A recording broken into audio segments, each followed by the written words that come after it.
Hello friends, जय जगन्नाथ।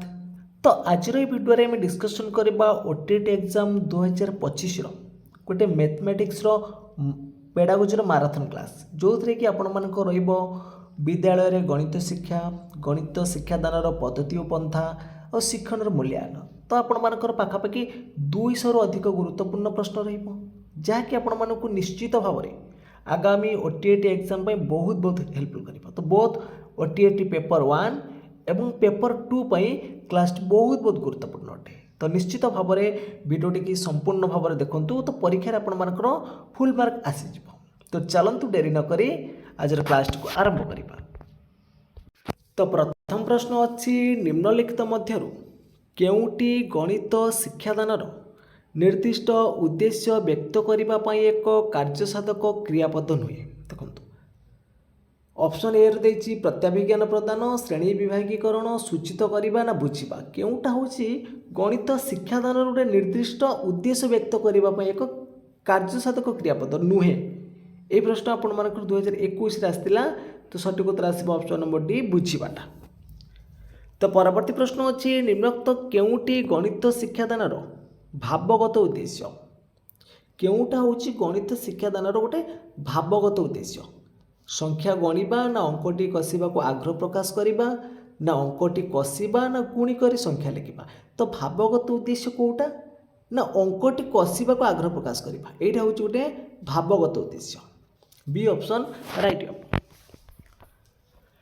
तो परवर्ती प्रश्न देछि अमृतता हेउछि गणितर बल किंतु यह उपयोगी हेबो जदि यह अधिक संख्यक निर्दिष्ट परिस्थिति को अंतर्भुक्त करे। ये उक्तिटी कहार? अमृतता हेउछि गणितर बल किंतु यह उपयोगी हेबो जदि यह अधिक संख्यक निर्दिष्ट परिस्थिति को अंतर्भुक्त करिवो। यही उक्तिटा कहिथिले कि लीमैन बर्स देइथिले। तो बी ऑप्शन राइट आसीपटे। तो परवर्ती प्रश्न देछि बौद्धिक विकास क्यों पर्याय पिलामाने गाणितिक आदान प्रदान धारा सह परिचित होता। तो यहाँ हम तार विमूर्त संकार्य धर्मी पर्याय जोटा कि 12 वर्ष रु ऊर्ध्व बा 12 वर्ष बयटी राइट आंसर। तो परवर्ती प्रश्न अच्छी केउटी बोधभित्तिक प्रश्नर निर्दिष्ट व्यवहार अटे। तो बोधभित्तिक प्रश्नर कोटा तार गोटे व्यवहार अटे। गाणितिक संज्ञा और सूत्र को चिन्हट करवा यहाँ हूँ तार कौन ज्ञानात्मक उद्देश्य जीव। यहाँ हम ज्ञानात्मक उद्देश्य गाणितिक समस्या समाधान पर विकल्प पद्धति प्रस्तावन करवा यहाँ विकल्प पद्धति प्रस्तावन करवा। तापर देछि गाणितिक सिद्धांत गुड़ी को जांच करवा यहाँ हूँ तार कौन गोटे बोधभित्तिक पचार। तो यहाँ आसो राइट आंसर। तो परवर्ती प्रश्न अच्छी केउटी गणितर वैशिष्ट्य सूचित करे ना। गणित हूँ गोटे हूँ परिमाण विज्ञान यहाँ ठीक अच्छे। गणित हूँ तर्कमूलक जुक्तियुक्तता विज्ञान यहाँ ठीक अच्छे। गणित है गणन विज्ञान किंतु आचरणगत विज्ञान हेनी। तो सी ऑप्शन राइट हम। तो परवर्ती प्रश्न देखा। परवर्ती प्रश्न आसी केउटी गणितर स्वरूप संपर्कित नुहे। केउटी गणितर स्वरूप संपर्कित नुहे।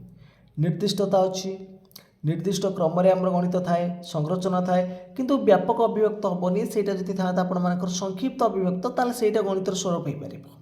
तो ये सी ऑप्शन राइट हम। तो परवर्ती प्रश्न अच्छी प्रथम श्रेणी गणित शिक्षा संख्या परिचय पाठ्य एककर केउटी तार उप एकक गुड़िक ठीक क्रम। तो प्रथम श्रेणी गणित शिक्षार जो पाठ्य परिचय रहा से पाठ्य एककर केउटा उप एकक गुड़िक तार ठीक हो पार कौ क्रम ठीक हो पार। तो प्रथम संख्या लिखन आसबनी ये काटी दिंतु संख्यार क्रम आगे आसब संख्या गणन आसब आगे संख्या गणन कर संख्या लिखन कर आसब संख्यार क्रम। ताले डी ऑप्शन ये राइट हम। तो परवर्ती प्रश्न अच्छी केउटी गणित शिक्षादान उद्देश्यर ठीक क्रम। केउटा गणित शिक्षादान उद्देश्यर ठीक क्रम। देखो ज्ञान बोध प्रयोग मूल्यांकन ये तीन टा रही पार आपर ये ऑर्डर ज्ञान तापर बोध तापर प्रयोग शेष मूल्यांकन। डी ऑप्शन राइट हम।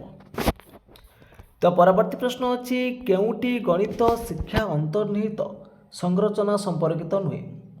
ये देखो निर्दिष्ट क्रम अच्छी संक्षिप्त अभिव्यक्ति हो पार निर्दिष्टता हो पार किंतु विश्लेषण और संश्लेषण यहाँ हूँ तार पद्धति तो यहाँ हेनी तो बी ऑप्शन राइट हम। तो परवर्ती प्रश्न अच्छी निम्नोक्त शैक्षिक उद्देश्य गुड़िक मध्यरु केउटा अन्य तीनोटी ठारू भिन्न अटे। तो केउटा अन्य तीनोटी ठारू भिन्न अच्छी ठीक उत्तर चयन करिबो। बिंदु संजोग ज्यामितिक चित्र अंकन, सानरू बड़ क्रम संख्या गुड़िक सज्जीकरण ना मौलिक संख्या गुड़िक पृथकीकरण। एठी चयन करुची, एठी भी से अलग करुची, सानरू बड़ क्रम सजेकी लिखुची, एटा अलग अच्छी कौन बिंदु संजोग द्वारा ज्यामितिक चित्र अंकन। तो परवर्ती प्रश्न देखा। परवर्ती प्रश्न देटा देखो शैक्षिक उद्देश्यर क्यों क्रमटा ठीक अच्छी। ये खाली टिके परिवर्तन अच्छी, ज्ञानबोध प्रयोग पर ये विश्लेषण देती मूल्यायन थी, ये विश्लेषण हम।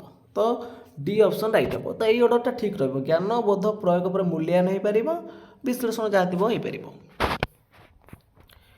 तो परवर्ती प्रश्न अच्छी बौद्धिक विकास केउं पर्यायर शिक्षार्थी वास्तव वस्तु साहाय्य गाणितिक ज्ञान आहरण करिଥାଏ। तो बौद्धिक विकास केउं पर्यायर शिक्षार्थी वास्तव वस्तु साहाय्य गाणितिक ज्ञान आहरण करिबो। एटा होची स्थूल संख्याधर्मी पर्यायर। तो वास्तव वस्तु साहाय्य जोटा कि 7 ରୁ 12 वर्ष बयस भितर, तो से वस्तुर साहाय्य नहीं से ज्ञान आहरण करि। C option right.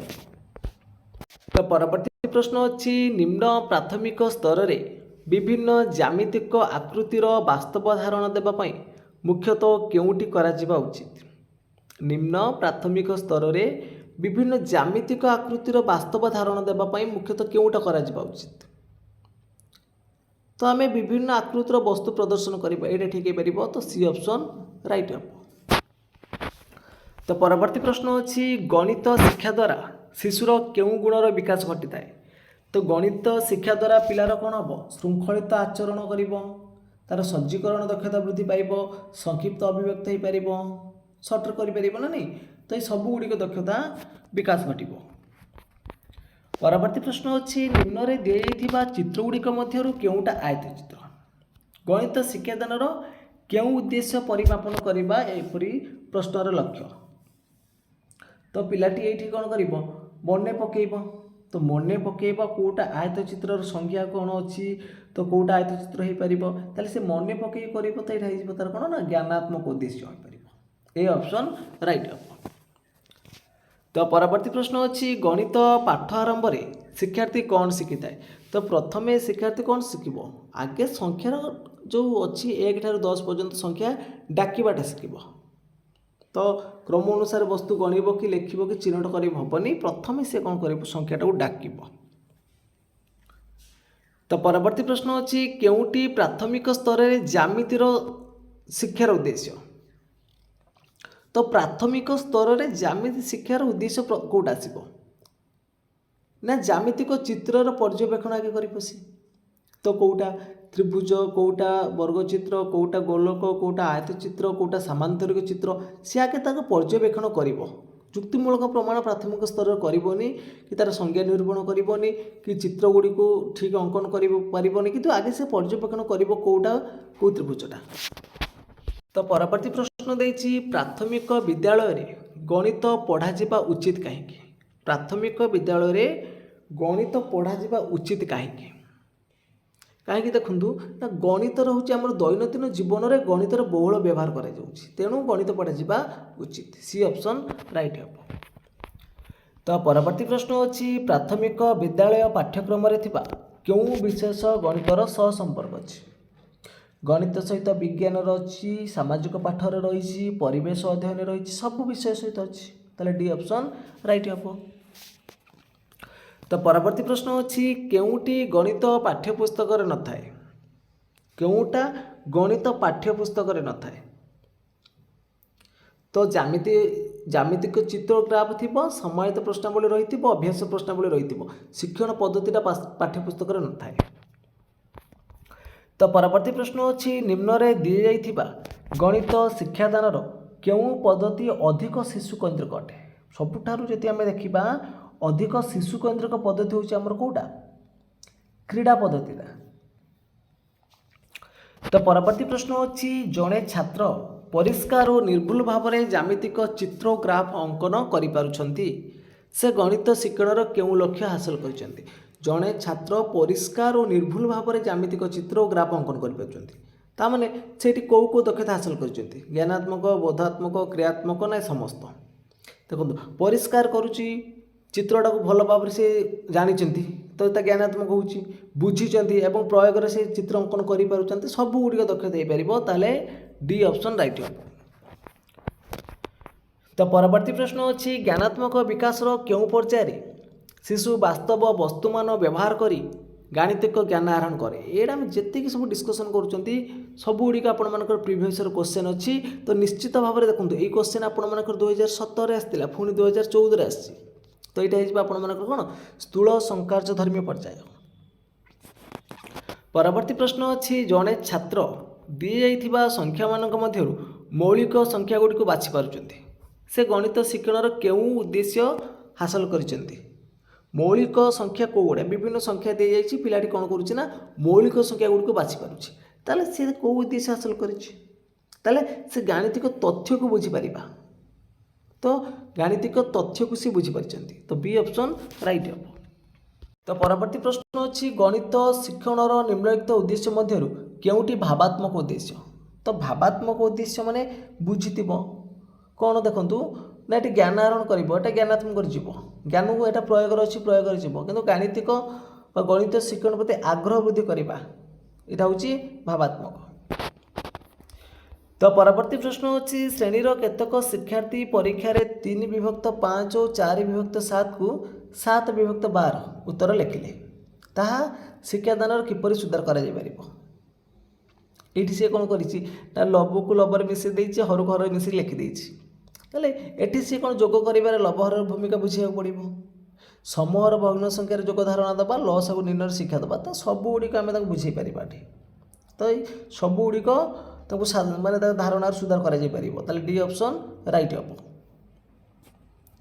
तो परवर्ती प्रश्न अच्छी संख्या रेखार संख्या चिन्हट करने शिक्षार्थी मानकर निम्नोक्त मध्यरु केउं धारणा थिबा दरकार तो संख्या रेखार संख्या चिन्हट कर संख्या रेखा संपर्क धारणा रहिबो संख्या रेखा उपरे मूलबिंदु नेबा संख्या रेखा उपरे ऋणात्मक धनात्मक दिग नवा सब गुड़िक देखो यहाँ हूँ संख्या रेखा तो प्रथम संख्या रेखा पर धारणा रहिबो तार मूलबिंदु कौटी नवा कौ पटा धनात्मक रहिबो कौ पटा ऋणात्मक रहिबो सब गुड़िक उपरे पिला मानकर धारणा थिबा दरकार तो डी ऑप्शन राइट हम।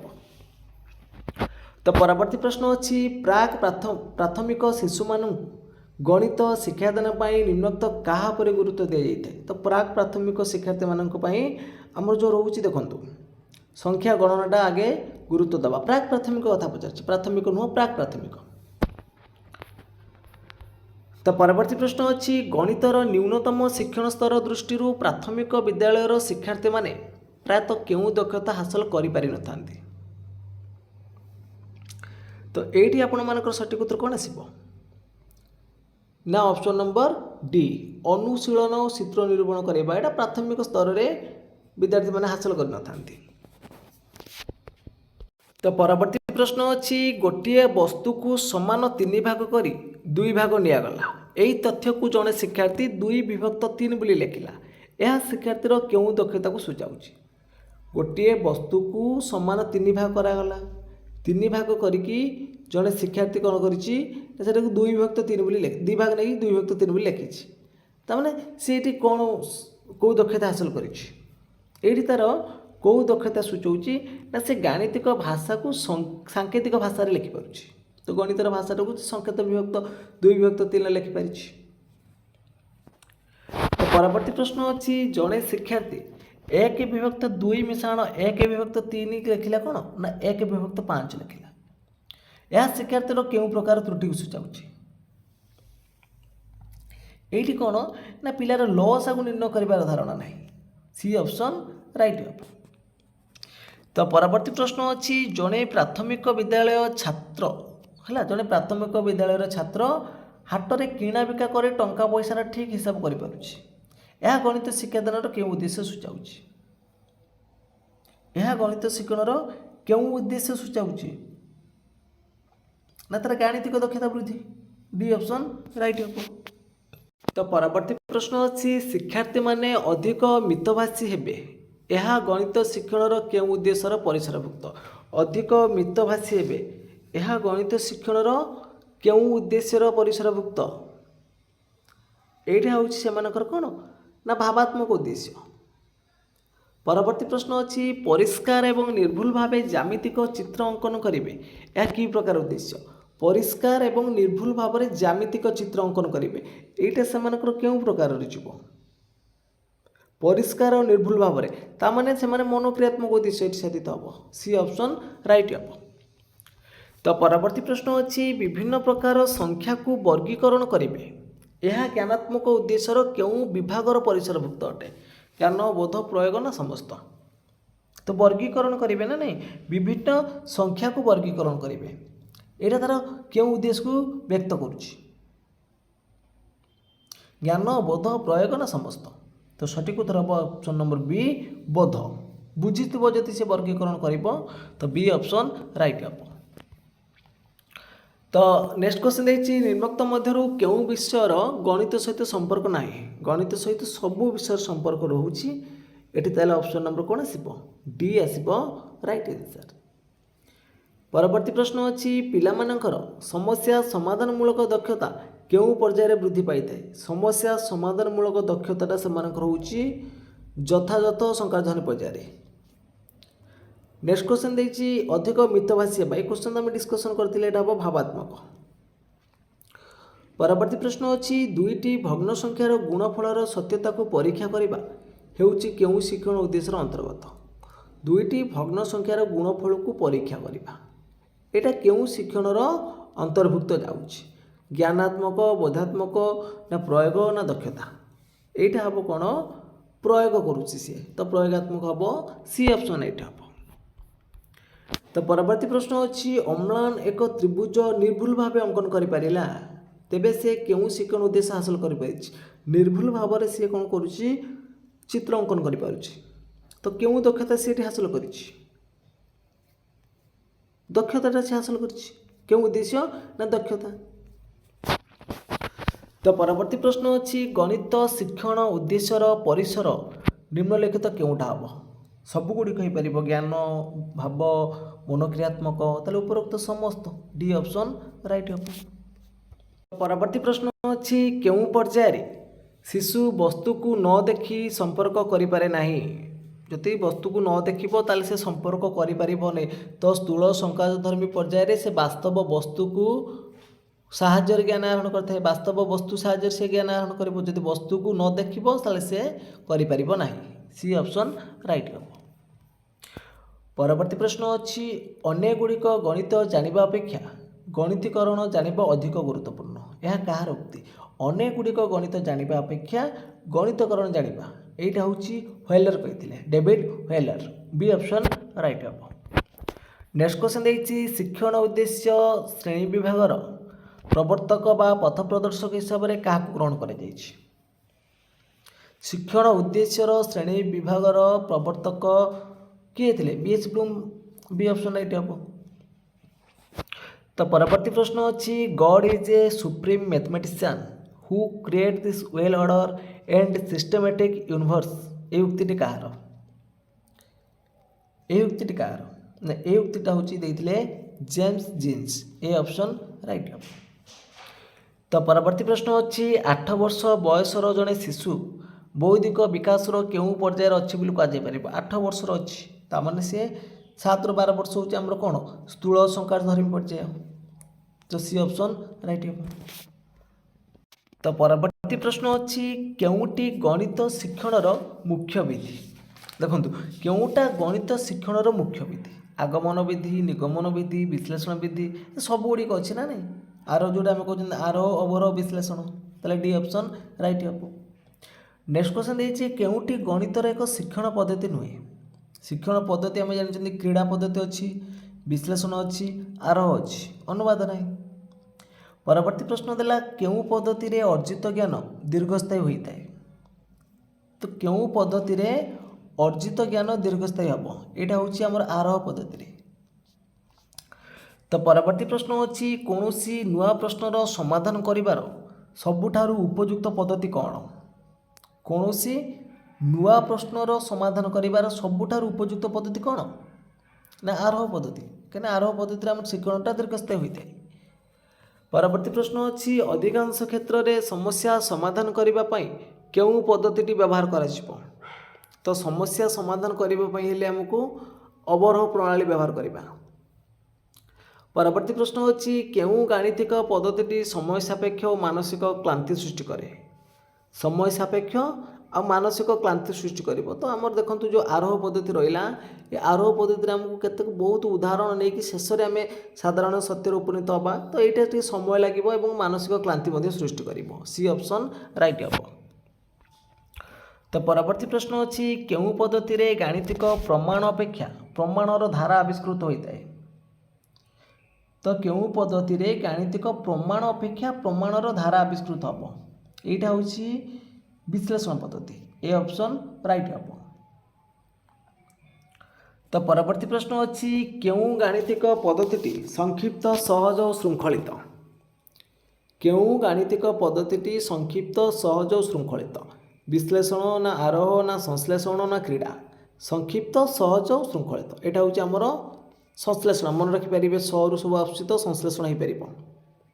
তো পরবর্তী প্রশ্ন হচ্ছে এক গাণিতিক সমস্যাকে বিভিন্ন অর্থপূর্ণ অংশে বিভক্ত করে সেমানଙ୍କର ମଧ୍ୟରେ সম্পর্ক স্থাপন করা কেউ পদ্ধতির অন্তর্ভুক্ত? এক সমস্যাকে বিভিন্ন অর্থপূর্ণ অংশে ভাগ করা হ্যাঁ। দেখুন এইটা আমি ভাগ ভাগ করে করছেন তো এটা হব কোণ বিশ্লেষণ হব। ডি অপশন রাইট হব এটি। পরবর্তী প্রশ্ন ଅଛି উচ্চ প্রাথমিক শ্রেণীরে জ্যামিতি প্রমাণগুড়িক কেউ পদ্ধতিরে শিক্ষা দিয়াযাଏ? উচ্চ প্রাথমিক স্তরের জ্যামিতি গুড়িক আমি সাধারণত আরোহ পদ্ধতিরে শিক্ষাদান করে থাকে। তো এ অপশন এটি রাইট হব। তো পরবর্তী প্রশ্ন দেখিবা। পরবর্তী প্রশ্ন ଅଛି কেউটি আরোহ পদ্ধতির বৈশিষ্ট্য নুহে? আরোহ পদ্ধতি হচ্ছে গোটে আবিষ্কার মনোবৃত্তি বিকাশ, সন্দেহ দূরবর্তী হয়ে পারিব, শিক্ষণ দীর্ঘস্থায়ী হব, কিন্তু মুখস্থ করে শিখিবা মুখস্থি করে শিক্ষা লাভ করা এটা হয়ে পারিবনি। তো মুখস্থীকরণ ভুল হব এটি। পরবর্তী প্রশ্ন হচ্ছে কেউটি অবরোহ পদ্ধতির বৈশিষ্ট্য? অবরোহ পদ্ধতি কোণ করব না স্মৃতিশক্তির বিকাশ সাধন করব, সমস্যা সমাধান সংক্ষিপ্ত ও সহজ হব, সমস্যা সমাধানর গতি দক্ষতা ত্বরান্বিত হব, সবুগুড়ি হয়েপার। তাহলে ডি অপশন রাইট হব। তো পরবর্তী প্রশ্ন হচ্ছে কেউটি অবরোহ পদ্ধতির ত্রুটি অটে? কেউটি অবরোহ পদ্ধতির ত্রুটি অটে? বোধশক্তির বিকাশ হুয়ে নাই, না মনর সন্দেহ রয়ে না শিক্ষার্থী নিষ্ক্রিয় হুয়ে, না উপরোক্ত সমস্ত? এই সবুগুড়িক রহব অবরোহ পদ্ধতির ত্রুটি। তো ডি অপশন রাইট হব। তো পরবর্তী প্রশ্ন হচ্ছে কেউটি সংশ্লেষণ পদ্ধতির এক বৈশিষ্ট্য? কেউটি সংশ্লেষণ পদ্ধতির এক বৈশিষ্ট্য? সংক্ষিপ্ত ও সহজ, না স্মৃতিশক্তিকে ত্বরান্বিত করে, না সমাধান পাই কম সময় আবশ্যক হুয়ে, না উপরোক্ত সমস্ত? তো সঠিক উত্তর মধ্যে এটি হয়ে অপশন নম্বর ডি উপরোক্ত সমস্ত। তো পরবর্তী প্রশ্ন হচ্ছে কেউটি ক্রীড়া পদ্ধতির বৈশিষ্ট্য? তো ক্রীড়া হচ্ছে দেখুন পাঠ প্রতি ভয় দূর করব, আনন্দদায়ক দেব, সহভাগী শিক্ষণ হব। তাহলে ডি অপশন এটি হব সব। নেক্সট কোশ্চেন দিয়েছি কেউটি ক্রীড়া পদ্ধতির এক ত্রুটি? ক্রীড়া পদ্ধতির ত্রুটি কোটা না পাঠ যোজনা প্রস্তুত কলাবেলে কষ্টকর রহব, সময় সাপেক্ষ, জটিল প্রশ্নর সমাধান হয়ে পারিব না। তাহলে ডি অপশন এটি হব। তো পরবর্তী প্রশ্ন হচ্ছে ভিন্ন ভিন্ন ক্ষেত্রে পরীক্ষণ করে এক সাধারণ সত্যর উপনীত হওয়া কেউ পদ্ধতি কুহযাব? ভিন্ন ভিন্ন ক্ষেত্রে পরীক্ষণ করে এক সাধারণ সত্যের উপনীত হওয়া কেউ পদ্ধতি? তো এইটা হয়ে আরোহ পদ্ধতি, কहीं আমি কেতক নির্দিষ্ট উদাহরণ এক সাধারণ সত্যের উপনীত হুঁতি। তো পরবর্তী প্রশ্ন হচ্ছে উদ্দেশ্য হাসল নিমিত্ত শিক্ষণ অনুভূতি গুড়ি এক নির্দিষ্ট ক্রমে সজাইবা কোণ কুহযাব? উদ্দেশ্য হাসল নিমিত্ত শিক্ষণ অনুভূতি গুড়ি এক নির্দিষ্ট ক্রমে সজাইবাটা হচ্ছে আমার পদ্ধতি। আউ একাধিক পদ্ধতির সমাহারকে আমি বলি কোণ কহতি? পন্থা বলি কই থাকি। একাধিক পদ্ধতির সমাহার হচ্ছে পন্থা, কিন্তু কেতক নির্দিষ্ট শিক্ষণ অনুভূতি গুড়ি ক্রমে সজাইবাটা হচ্ছে পদ্ধতি। পরবর্তী প্রশ্ন দেখুন। পরবর্তী প্রশ্ন দিয়েছি কেউ পদ্ধতি সাধারণ সত্যরু নির্দিষ্ট সত্য আড়ক গতি করে থাকে? তো সাধারণরু নির্দিষ্ট এটা কেউ প্রকার পদ্ধতিরে যাব? সাধারণরু নির্দিষ্টটা হচ্ছে অবরোহ প্রণালী। आउ निर्दिष्ट साधारण हूँ आरोह पद्धति आउ मृतर अमृत आड़ को कौटा जाए मृतर अमृत आड़ को सहीटा हूँ आरोह पद्धतिटा आउ तार ठीक अपोजिट हूँ अवरोह पद्धति। परवर्ती प्रश्न अच्छी पिलामानकर खेल सामग्री और खेल माध्यम गणित शिक्षण केउं पद्धति अटे तो खेल माध्यम क्रीड़ा पद्धति। तो परवर्ती प्रश्न अच्छी सूत्र प्रयोग करी समस्या समाधान करने पद्धति को कौन कह आम सूत्र को प्रयोग करवा सूत्र को आविष्कार करवा आरोह प्रयोग करवा अवरोह। परवर्ती प्रश्न अच्छी षष्ठ और सप्तम श्रेणी थिबा ज्यामितिक प्रमाण केउं पद्धति करा जो षष्ठ सप्तम श्रेणी रहा ज्यामितिक प्रमाण गुड़िक आम आरोह पद्धति कर सी ऑप्शन राइट हम। नेक्स्ट क्वेश्चन अच्छी केउटी अवरोह पद्धतिर एक वैशिष्ट्य अवरोह पद्धतिर वैशिष्ट्य अवरोह पद्धतिर वैशिष्ट्य हूँ स्मृतिशक्तिर विकास हम समस्या समाधान संक्षिप्त सहज हम समस्यार समाधान गति दक्षता को त्वरान्वित कर सब डी ऑप्शन राइट हम। तो नेक्स्ट क्वेश्चन है अमृत तथ्य वास्तव तथ्य आड़ को केउं पद्धति जावाक पड़ी था यहाँ हूँ आमर कौन ना अवरोह पद्धति। परवर्ती प्रश्न अच्छी जदि A by B is equal to C by D हुए तो प्रमाण कर जे A C plus two B square by B C is equal to C square plus two B D by C D यही जो समस्याटी को समाधान निमंते जड़े शिक्षार्थी केउं पद्धति अनुसरण करिबो तो यहीटा को समाधान करने आमको विश्लेषण पद्धति अनुसरण करते पड़ो प्रथम भाग भाग करी आम जा समाधान करिपरिबा। नेक्स्ट क्वेश्चन अच्छी 5 सोपान विशिष्ट पाठ योजनार प्रवर्तक किए तो 5 सोपान विशिष्ट पाठ योजनार प्रवर्तक होती किए बीएस ब्लूम हेनी ये आपर हर्बर्ट हम right answer C option right. तो परवर्ती प्रश्न अच्छी सूत्र निर्णय करने निमंते केउं पद्धति अधिक उपयोगी अटे सूत्र निर्णय करने सूत्र निर्णय करने यहीटा हूँ आमर केउं पद्धति संश्लेषण विश्लेषण अवरोह आरोह तो सूत्र निर्णय करने हूँ आरोह पद्धति। परवर्ती प्रश्न अच्छी शिक्षार्थी मानू पाए संबंध में पढ़ाइवाई केउं पद्धति प्रযোज्य अटे तो यहाँ आरोह पद्धति। नेक्स्ट क्वेश्चन देखिए केउं शिक्षण पद्धति शिक्षक केन्द्रिक अटे शिक्षक केन्द्रिक केउटा आरोह विश्लेषण अवरोह ना कौन सी नुहे कौटा नुहे डी ऑप्शन ये राइट हम। तो परवर्ती प्रश्न देखिए 300 टंकार 4% सुधार में 2 वर्षर सरल सुध निर्णय करने जड़े शिक्षार्थी एसआई कले कण पीआरटी बाई 100 सूत्रर साहाय्य नेले शिक्षार्थी यही प्रचेषा केउं पद्धतिर अंतर्भुक्त अटे तो ये पिलाटी कौन करुच्ची ना सूत्र साहाय्य गणित को समाधान करुच्ची ताले एटा हूँ आमर कौ पद्धति हम अवरोह पद्धति हम। परवर्ती प्रश्न अच्छी केउटी गणित शिक्षण एक पद्धति नुहे गणित पाई गोटे पद्धति नुह कौटा प्रकल्प तो सी ऑप्शन राइट हम। तो नेक्स्ट क्वेश्चन अच्छी आरोह पद्धति आम केउं परि भाव में गति करिथाउ आरोह पद्धति आम केउं परि भाव में गति करिथाउ आम उदाहरण सूत्र पहुँचती नुहे कि आरोह पद्धति आम निर्दिष्ट उदाहरण सूत्र पहुँचती तो सी ऑप्शन राइट हम। तो परवर्ती प्रश्न अच्छी संश्लेषण पद्धतिर भित्तिभूमि कौन संश्लेषण पद्धतिर भित्तिभूमि हूँ कौन ना अवरोहात्मक विधि बी ऑप्शन राइट हम। तो नेक्स्ट क्वेश्चन देखिए विश्लेषण पद्धति आम किपर अग्रसर होता विश्लेषण पद्धतिटा हूँ आमर कौन अज्ञातरू ज्ञात सिद्धांतरू दत्त आ शेषरू आरंभ अज्ञातरू ज्ञात सिद्धांतरू दत्त शेषरू आरंभ एठी आपण मानकर कौन आसीबो बी ऑप्शन राइट हम। तो परवर्ती प्रश्न देखिबा परवर्ती प्रश्न अच्छी केउं पद्धति निर्दिष्ट सत्यरू साधारण सत्य आड़ को गति करे निर्दिष्टरू साधारण एटा हूँ आपण मानकर आरोह पद्धति। नेक्स्ट क्वेश्चन देखिए केउं पद्धति अपेक्षाकृत कम समय आवश्यक करे और संक्षिप्त संक्षिप्त सहज श्रृंखलित सेटा हूँ आपण मानकर संश्लेषण एठी किंतु पचारची केउं पद्धति अपेक्षाकृत कम समय आवश्यक करे और संक्षिप्त एटा अवरोह पद्धति हम कहीं सूत्र साहाय्य आम जेहेतु समाधान करुँच आम समय कम लगे। ପରବର୍ତ୍ତୀ ପ୍ରଶ୍ନ ଅଛି କେଉଁ ଉପାଦାନଟି ଆରୋହ ପଦ୍ଧତି ପାଇଁ ଉପଯୁକ୍ତ ନୁହେଁ?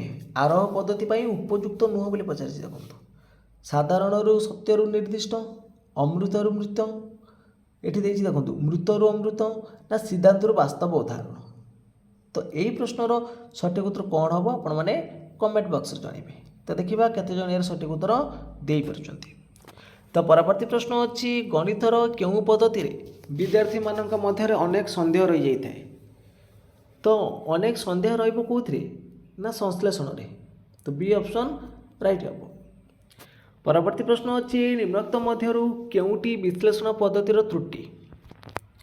ବିଶ୍ଳେଷଣ ପଦ୍ଧତିର ତ୍ରୁଟି, ତ এইটা ହେଉଛି ଯେଉଁ ଆମର ରହିଲେ ପ୍ରାରମ୍ଭିକ ବିଦ୍ୟାର୍ଥୀଙ୍କ ପାଇଁ ଟିକେ ଅନୁପଯୁକ୍ତ ଅଛି। ଏ ଅପସନ୍ ରାଇଟ୍ ହେବ। ତ ନେକ୍ସଟ କ୍ୱେଶ୍ଚନ୍ ଦେଇଛି କେଉଁଟି ବିଶ୍ଳେଷଣ ପଦ୍ଧତିର ବୈଶିଷ୍ଟ୍ୟ? ବିଶ୍ଳେଷଣ ପଦ୍ଧତି ହେଉଛି କ'ଣ? ଏହା ଏକ ତର୍କସିଦ୍ଧି ପଦ୍ଧତି, ଶିକ୍ଷାର୍ଥୀ ମନରୁ ସନ୍ଦେହ ଦୂରୀଭୂତ କରିଥାଏ, ଶିକ୍ଷାର୍ଥୀର ଚିନ୍ତା ଓ ପ୍ରଜ୍ଞାଶକ୍ତି ବୃଦ୍ଧି କରିବ। ତାହେଲେ ସବୁ ହୋଇପାରିବ। ଡି ଅପସନ୍ ରାଇଟ୍ ହେବ। ତ ପରବର୍ତ୍ତୀ ପ୍ରଶ୍ନ ଅଛି କେଉଁ ପଦ୍ଧତିରେ ଶିକ୍ଷାର୍ଥୀ କାରଣ ଫଳାଫଳର ସମ୍ପର୍କ ନିର୍ଣ୍ଣୟ କରିବାକୁ ସୁଯୋଗ ପାଏ? କାରଣ ଓ ଫଳାଫଳର ସମ୍ପର୍କ ନିର୍ଣ୍ଣୟ କରିବ, ଏଇଟା ହେଉଛି କେଉଁ ପଦ୍ଧତି? ନା ବିଶ୍ଳେଷଣ ପଦ୍ଧତି। ଏ ଅପସନ୍ ରାଇଟ୍ ହେବ। ତ ପରବର୍ତ୍ତୀ ପ୍ରଶ୍ନ ଅଛି ଶିକ୍ଷାଦାନ ପଦ୍ଧତି ନିର୍ବାଚନ କଲାବେଳେ ନିମ୍ନ କେଉଁ ଉପାଦାନକୁ ବିଚାରକୁ ନିଆଯିବ ନାହିଁ?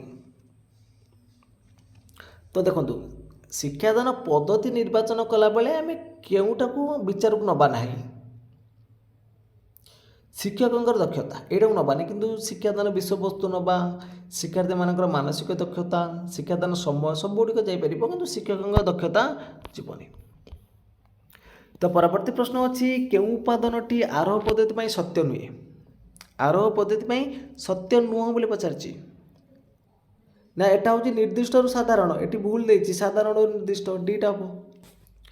ପରବର୍ତ୍ତୀ ପ୍ରଶ୍ନ ଅଛି କେଉଁ ପଦ୍ଧତିରେ ଜ୍ଞାତ ତଥ୍ୟଗୁଡ଼ିକୁ ଏକାଠି କରି ଏକ ଲକ୍ଷ୍ୟରେ ପହଞ୍ଚିବାକୁ ପଡ଼େ ଯେଉଁଠାରେ ଅଜ୍ଞାତ ତଥ୍ୟ ସବୁ ସ୍ପଷ୍ଟ ପ୍ରମାଣିତ ହୋଇଥାଏ? ବିଶ୍ଳେଷଣ, ସଂଶ୍ଳେଷଣ, ଅବରୋହ ନା କ୍ରୀଡ଼ା? ତ ସଠିକ ଉତ୍ତର ହେଇଯିବ ଆପଣମାନଙ୍କର ଅପସନ୍ ନମ୍ବର ଏ, ବିଶ୍ଳେଷଣରେ। ତ ପରବର୍ତ୍ତୀ ପ୍ରଶ୍ନ ଅଛି ନିମ୍ନୋକ୍ତ ମଧ୍ୟରୁ କେଉଁଟି ଗଣିତ ଶିକ୍ଷାର୍ଥୀ ପାଇଁ ଏକ ସମୃଦ୍ଧିମୂଳକ କାର୍ଯ୍ୟକ୍ରମ ନୁହେଁ? ସମୃଦ୍ଧିମୂଳକ କାର୍ଯ୍ୟକ୍ରମ ନୁହେଁ କେଉଁଟା? ନା ବିଦ୍ୟାଳୟ କାର୍ଯ୍ୟ ନିର୍ଘଣ୍ଟ ମଧ୍ୟରେ ଶିକ୍ଷାର୍ଥୀର ସମସ୍ୟା ସମାଧାନ ପାଇଁ ଶିକ୍ଷକ ଚେଷ୍ଟା କରିବେ, ଏଇଟା ହେବନି। ପରବର୍ତ୍ତୀ ପ୍ରଶ୍ନ ଅଛି ପରୀକ୍ଷଣର ନିର୍ଦ୍ଦିଷ୍ଟତା ସ୍ଥିର କରିବା ପାଇଁ କେଉଁ ସର୍ତ୍ତଟି ଆବଶ୍ୟକ ଅଟେ? ପରୀକ୍ଷଣର ନିର୍ଦ୍ଦିଷ୍ଟତା ସ୍ଥିର କରିବା ପାଇଁ କେଉଁ ସର୍ତ୍ତଟି ଆବଶ୍ୟକ ଅଟେ? ତ ସଠିକ ଉତ୍ତର ଆସିବ ଏଠି ଆପଣମାନଙ୍କର କ'ଣ? ନା ଗୋଟିଏ ଏବଂ କେବଳ ମାତ୍ର ଗୋଟିଏ ଉତ୍ତର ଥିବା ପ୍ରଶ୍ନ ପଚାରିବା, ଏଇଟା ହେବ। ପରବର୍ତ୍ତୀ ପ୍ରଶ୍ନ ଅଛି ନିର୍ଦ୍ଦିଷ୍ଟ ନିମ୍ନସ୍ଥ ମଧ୍ୟରୁ କେଉଁଟି ମୁକ୍ତ ଉତ୍ତରମୂଳକ ପ୍ରଶ୍ନର ବୈଶିଷ୍ଟ୍ୟ ଅଟେ? ତ ମୁକ୍ତ ଉତ୍ତରମୂଳକ ପ୍ରଶ୍ନର ବୈଶିଷ୍ଟ୍ୟ କ'ଣ? ଏଠି ଦେଖନ୍ତୁ ନା ଶିକ୍ଷାର୍ଥୀର ସୃଜନଶୀଳତା ଓ ଚିନ୍ତା କରିବା ଦକ୍ଷତା ବିକାଶ କରିଥାଏ। ବି ଅପସନ୍ ରାଇଟ୍ ହେବ। ତ ପରବର୍ତ୍ତୀ ପ୍ରଶ୍ନ ଅଛି କେଉଁଟି ପାଠ ଯୋଜନାର ଉପଯୋଗିତା ସମ୍ପର୍କିତ ନୁହେଁ? ପାଠ ଯୋଜନାର ଉପଯୋଗିତା ସମ୍ପର୍କିତ ନୁହେଁ। ତ ଶିକ୍ଷାର୍ଥୀ ପୂର୍ବ ପ୍ରସ୍ତୁତି ଶିକ୍ଷଣ ଉଦ୍ଦେଶ୍ୟ ବୁଝିପାରନ୍ତି, ଏଇଟା ନାହିଁ। ତ ବି ଅପସନ୍ ରାଇଟ୍ ହେବ। ତ ପରବର୍ତ୍ତୀ ପ୍ରଶ୍ନ ଅଛି କେଉଁଟି ପର୍ଯ୍ୟବେକ୍ଷଣର କୌଶଳ ଅଟେ? ମାନକୀକୃତ ପରୀକ୍ଷଣ, ନା ରେଟିଂ ସ୍କେଲ, ନା ସାକ୍ଷାତକାର, ନା ପ୍ରଶ୍ନଗୁଚ୍ଛ? କେଉଁଟା ପର୍ଯ୍ୟବେକ୍ଷଣର କୌଶଳ ଅଟେ? ପର୍ଯ୍ୟବେକ୍ଷଣ କରିବା ଆମେ କେଉଁଟାରେ? ନା ସାକ୍ଷାତକାର ମାଧ୍ୟମରେ ହେଇପାରିବ ଏଠି। ତ ପରବର୍ତ୍ତୀ ପ୍ରଶ୍ନ ଅଛି ଗୋଟିଏ ତ୍ରିଭୁଜର ସମସ୍ତ କୋଣର ପରିମାଣ ସମାନ ହେଲେ ଏହା କେଉଁ ପ୍ରକାର ତ୍ରିଭୁଜ? ଏହା କେଉଁ ପ୍ରକାର ପ୍ରଶ୍ନ? ଏଠି କୌଣସି ବିକଳ୍ପ ଅଛି କି? ନିର୍ବାଚନ କରୁଛି କି ପିଲା, ନା ସମ୍ପର୍କ ନିର୍ଣ୍ଣୟ କରୁଛି? ଏଠି ସେ କ'ଣ ମନେ ପକାଇ ଦେଉଛି, ତ ଏଟା ହେବ କ'ଣ? ସ୍ମରଣ ଭିତ୍ତିକ। ପରବର୍ତ୍ତୀ ପ୍ରଶ୍ନ ଅଛି ରିପିଟେଡ୍ ଅଛି। ନେକ୍ସଟ କ୍ୱେଶ୍ଚନ୍ ଦେଖିବା ଗୋଟିଏ ଶିଶୁ ଗୁଣନ ପ୍ରକ୍ରିୟାରେ ବାରମ୍ବାର ଭୁଲ କରୁଛି, ଏହି ଭୁଲର କାରଣ ଜାଣିବା ପାଇଁ କେଉଁ ପ୍ରକାର ପରୀକ୍ଷଣ ଆବଶ୍ୟକ? ତ ତାର କାରଣ ଜାଣିବା ପାଇଁ କେଉଁ ପ୍ରକାର ପରୀକ୍ଷଣ ଆବଶ୍ୟକ ଅଛି? ଗୁଣନ ପ୍ରକ୍ରିୟାରେ ବାରମ୍ବାର ଭୁଲ କରୁଛି, ତାହେଲେ ଆମେ ନିଦାନାତ୍ମକ ପରୀକ୍ଷଣ କରିବା। ଏ ଅପସନ୍ ରାଇଟ୍ ହେବ। ତ ନେକ୍ସଟ କ୍ୱେଶ୍ଚନ୍ ଦେଇଛି ଡ୍ୟାସ୍କୁ ଡ୍ୟାସ୍ ଦ୍ୱାରା ଭାଗ କଲେ ଡ୍ୟାସ୍ ମିଳେ, ଏହା କି ପ୍ରକାର ପ୍ରଶ୍ନ? ଏଇଟା ଆମେ ଯେକୌଣସି ପ୍ରଶ୍ନ ବସାଇ ପାରିବା, ଯେକୌଣସି ସଂଖ୍ୟା ବସାଇ ପାରିବା, ଏଠି ଆମର ନିର୍ଦ୍ଦିଷ୍ଟ ଉତ୍ତର ହେବନି, ଏଇଟା ହେବ କ'ଣ? ନା ମୁକ୍ତ ଉତ୍ତରମୂଳକ ପ୍ରଶ୍ନ। ପରବର୍ତ୍ତୀ ପ୍ରଶ୍ନ ଅଛି ଗଣିତ ସହପାଠ୍ୟକ୍ରମ ଦୃଷ୍ଟିକୋଣରୁ କେଉଁଟା ଅନ୍ୟ ତିନୋଟି ଠାରୁ ଭିନ୍ନ ଅଟେ?